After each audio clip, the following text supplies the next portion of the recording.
Assalamualaikum warahmatullahi wabarakatuh.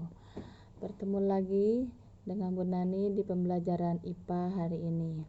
Bagaimana kabarnya anak-anak kelas 2? Ya, alhamdulillah, mudah-mudahan kalian sehat walafiat. Sebelum pembelajaran dimulai, kita membaca basmalah terlebih dahulu.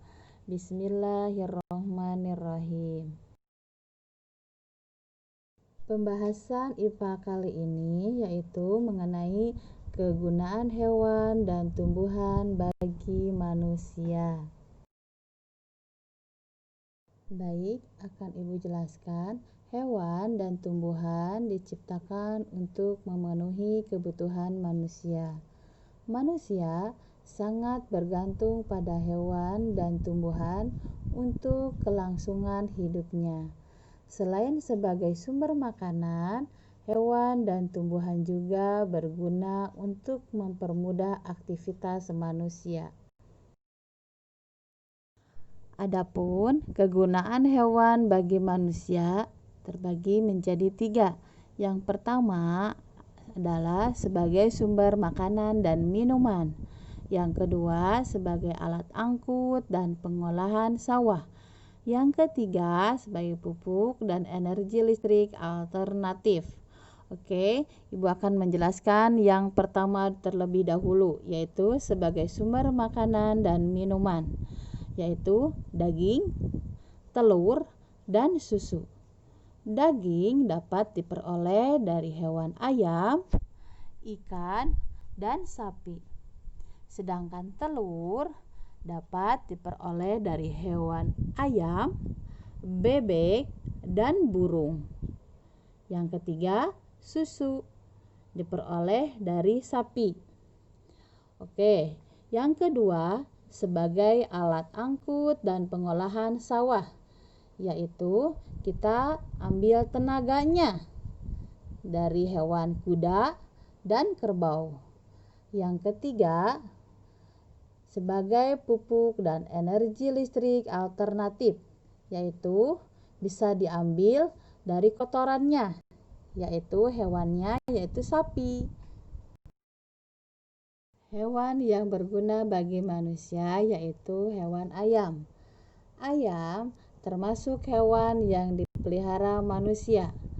Daging dan telurnya digunakan manusia sebagai bahan konsumsi makanan.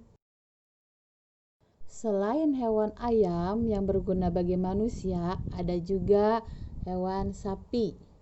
Sapi dipelihara manusia untuk dimanfaatkan daging dan susunya sebagai bahan konsumsi. Daging dan susu banyak mengandung protein untuk pertumbuhan.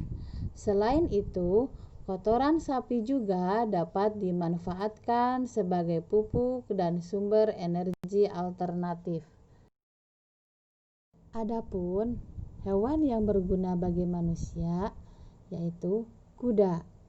Apa kegunaan kuda bagi manusia?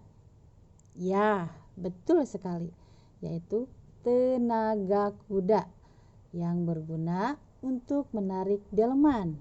Selain itu, kuda dapat digunakan untuk berolahraga berkuda dan sebagai kendaraan bagi manusia. Setelah tadi Ibu menjelaskan mengenai kegunaan hewan bagi manusia, pembahasan sekarang yaitu kegunaan tumbuhan bagi manusia yang terbagi menjadi 3, yaitu 1. Sebagai sumber makanan, yang kedua sebagai bahan bangunan dan mebel, yang ketiga sebagai hiasan dan obat. Baik, Ibu akan menjelaskan yang pertama, yaitu sebagai sumber makanan.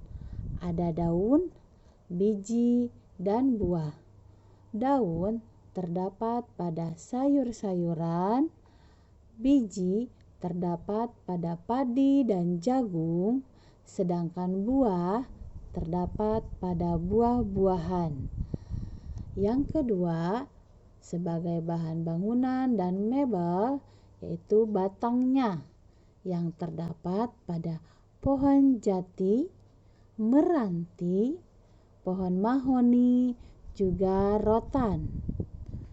Yang ketiga, sebagai hiasan dan obat yang terdapat pada bunga, kumis kucing, jahe, kunyit, temulawak, juga jeruk nipis. Ada juga tumbuhan yang berguna bagi manusia, yaitu padi. Tumbuhan padi menghasilkan beras. Beras dimasak menjadi nasi. Nasi merupakan makanan pokok masyarakat Indonesia. Nasi mengandung karbohidrat sebagai tenaga bagi manusia. Selain padi, tumbuhan yang berguna bagi manusia ada lagi, yaitu sayuran dan buah-buahan. Sayur dan buah adalah makanan sehat. Sayur dan buah banyak mengandung vitamin dan mineral yang baik untuk kesehatan tubuh. Ada juga tumbuhan yang berguna bagi manusia.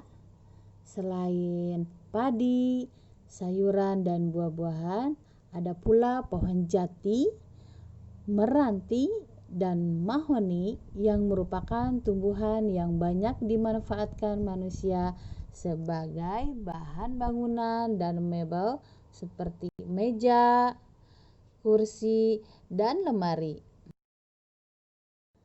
Ada pula tumbuhan yang berguna bagi manusia seperti jahe, kunyit, dan temulawak. Dimanfaatkan manusia sebagai minuman kesehatan seperti jamu dan obat. Begitupun dengan bunga, yaitu tumbuhan yang berguna bagi manusia. Bunga pada tumbuhan dapat dijadikan sebagai hiasan untuk mempercantik taman atau perkarangan rumah. Baik, sekarang kalian kerjakan latihannya di buku tulis nomor 1 sampai nomor 5 mengenai hewan beserta kegunaannya, dan nomor 1 sampai nomor 5 mengenai tumbuhan beserta kegunaannya. Selamat mengerjakan. Tetap semangat belajarnya. Jangan lupa jaga kesehatan selalu. Dan terima kasih. Sampai jumpa lagi di pembelajaran IPA berikutnya. Ibu akhiri. Wassalamualaikum warahmatullahi wabarakatuh.